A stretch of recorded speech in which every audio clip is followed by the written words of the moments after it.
Alors nous sommes en effet à notre deuxième journée de mobilisation. Notre mobilisation a commencé le 16 avril et cette mobilisation a pour but un petit peu de promouvoir la mobilisation qui se veut nationale le 11 mai.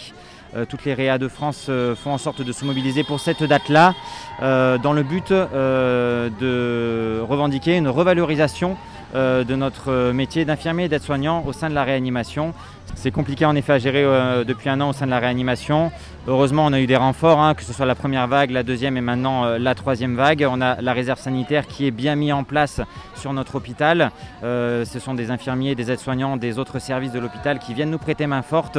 Ils ont eu une formation malheureusement trop courte, qui ne correspond pas à autant de formation qu'il faut pour exercer dans notre service.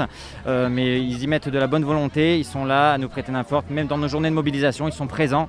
Donc ils comprennent bien notre débat, notre combat aujourd'hui. Donc ils sont avec nous et ils nous soutiennent. En fait, on souhaite que notre spécificité soit reconnue en tant que telle, parce que la réanimation, en fait, ça ne s'invente pas, autant pour les infirmiers que finalement pour les aides-soignants aussi. Quand on sort du diplôme, on n'est pas formé à la réa. Même si on a ces semaines de formation, franchement, au bout d'un an, au bout vraiment d'un an, on peut être vraiment à l'aise, que ce soit infirmier ou aide-soignant.